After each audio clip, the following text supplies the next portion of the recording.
PSIS Semarang yang kemarin bermain imbang akan berhadapan dengan Barito Putra yang kemarin dikalahkan oleh PSS Sleman. Nah, seperti apa peluang dari dua klub ini ketika mereka bertemu? Akan kami bahas di Formatic Channel bersama saya Alpin, seseorang yang mempunyai komitmen untuk sepak bola Indonesia.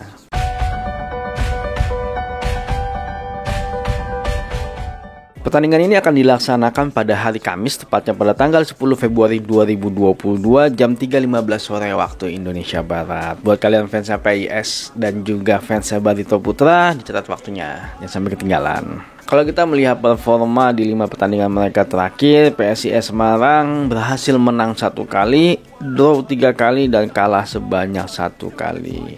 Nah, sedangkan Barito Putra di 5 pertandingan terakhir sangat kurang bagus ya performanya ya. Di 5 pertandingan terakhir mereka hanya mampu seri 1 kali dan kalah sebanyak 4 kali. Di pertandingan terakhir pun mereka kalah dari PSS Sleman dengan skor 1-0. Kalau kita melihat klasemen sementara, saat ini PSIS Semarang berada di peringkat 8 dari 23 kali pertandingan, menang 8 kali, draw 9 kali, dan kalah sebanyak 6 kali dengan poin di angka 33. Nah, Barito Putra saat ini berada di peringkat 17 ya. Dari 23 kali pertandingan, mereka berhasil menang 4 kali, draw 4 kali, dan kalah sebanyak 15 kali dengan poin di angka 16. Kalau kita melihat insight-nya, baik PSIS Semarang maupun Barito Putra saat ini produktivitasnya di 5 pertandingan terakhir kurang begitu baik ya. Karena PSIS Semarang hanya mampu mencetak 2 gol di 5 pertandingan terakhir, sedangkan Barito Putra hanya mampu mencetak 3 gol di 5 pertandingan mereka terakhir.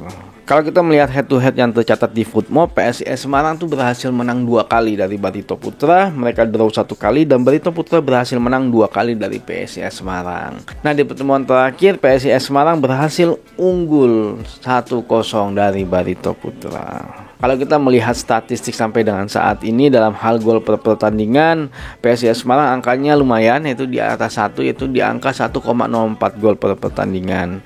Sedangkan Barito Putra angkanya kurang begitu baik, yaitu di bawah 1, yaitu di angka 0,87 gol per pertandingan. Nah, dalam hal kebobolan, PSIS Semarang juga angkanya lumayan, yaitu masih di bawah 1, yaitu angka 0,83 gol per pertandingan. Sedangkan Barito Putra angkanya di atas 1, yaitu di angka 1,61 gol per pertandingan. Kalau kita melihat head to head di pertemuan mereka kemarin yang berakhir dengan kemenangan PSIS Semarang dengan skor 1-0, secara penguasaan bola sebenarnya Barito Putra lebih unggul, yaitu sebanyak 52%. Tapi dalam hal kesempatan menciptakan gol, PSIS lebih unggul, yaitu sebanyak 7 kali, dan yang ke arah gawang sebanyak 3 kali. Kalau kita melihat secara serangan, PSIS Semarang sebenarnya lebih unggul, yaitu sebanyak 106 kali serangan, walaupun nggak beda jauh dengan Barito yang sebanyak 103 kali serangan. Tapi dalam hal serangan berbahaya sebenarnya Barito Putra lah yang lebih unggul, yaitu sebanyak 91 kali serangan berbahaya, dan PSIS Semarang hanya di angka 72 kali serangan berbahaya. Kalau kita melihat kondisi tadi, memang sepertinya PSIS Semarang statistiknya sedikit di atas dari Barito Putra ya, karena dalam hal statistik satu musim, dalam hal produktivitas, PSIS Semarang angkanya lebih baik dibandingkan dengan Barito Putra. Baik dalam hal pertahanan pun juga PSIS Semarang angkanya lebih baik dari Barito Putra. Tapi kalau kita melihat di 5 pertandingan terakhir, PSIS Semarang hanya mampu menang 1 kali, dan itu pun di pertandingan terakhirnya. Dan di pertandingan terakhir mereka harus imbang melawan Persik Kediri. Barito Putra di 5 pertandingan terakhir juga nggak pernah menang sama sekali, bahkan mereka sempat kalah 4 kali. Nah, kalau kita melihat produktivitasnya pun di 5 pertandingan terakhir sangat jelek sekali. Barito Putra hanya mampu mencetak 3 gol, sedangkan PSIS Semarang hanya mampu mencetak 2 gol. Turun sekali sebenarnya permainan dari PSIS Semarang maupun Barito Putra. Nah, kalau kita melihat pertandingan mereka sebelumnya, ketika PSIS Semarang melawan Persik Kediri, kelihatan sekali bahwa produktivitas PSIS Semarang sangat menurun kalau menurut kami. Walaupun dari sisi pertahanan sebenarnya lumayan bagus sebenarnya PSIS Semarang, tapi untuk dalam hal serangan mereka sangat kesusahan untuk merubah kesempatan-kesempatan yang terjadi untuk menjadi sebuah gol. Mereka membutuhkan tingkat finishing yang lebih baik dibandingkan dengan kondisi saat ini, karena mereka susah sekali untuk meraih kemenangan. Mereka akan susah bersaing di papan tengah ketika mereka tidak mempunyai produktivitas yang cukup bagus, karena kalau mau menang butuh gol ya. Nah, Barito Putra kalau pertemuan kemarin ketika mereka melawan PSS Sleman memang mendapatkan beberapa kesempatan, tapi juga mereka tidak mampu menciptakan itu menjadi sebuah gol.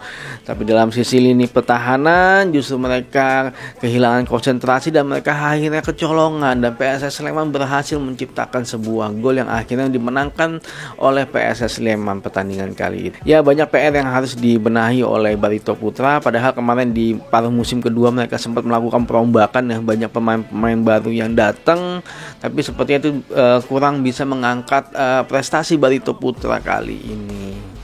Ya, mudah-mudahan Barito Putra menemukan performa terbaiknya ya, sehingga mereka mampu berangkat dan keluar dari zona degradasi. Karena saat ini mereka berada di zona degradasi.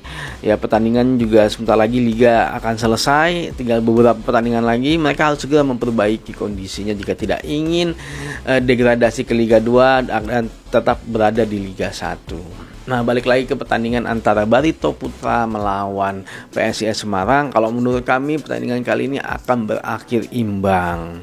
Lain halnya jika ternyata PSIS Semarang mampu memperbaiki lini produktivitasnya, ataupun mungkin Barito Putra juga mampu memperbaiki lini depannya dan memperkuat lini pertahanannya. Ya, mudah-mudahan pertandingan ini tidak dipengaruhi oleh COVID-19, karena itu menjadi salah satu faktor di Liga 1 sekarang, karena kekurangan pemain atau krisis pemain menjadi masalah di beberapa klub di Liga 1. Semoga mereka bisa memberikan performa terbaiknya bagi klubnya mereka. Thank you for watching. Maju sepak bola Indonesia. Adios.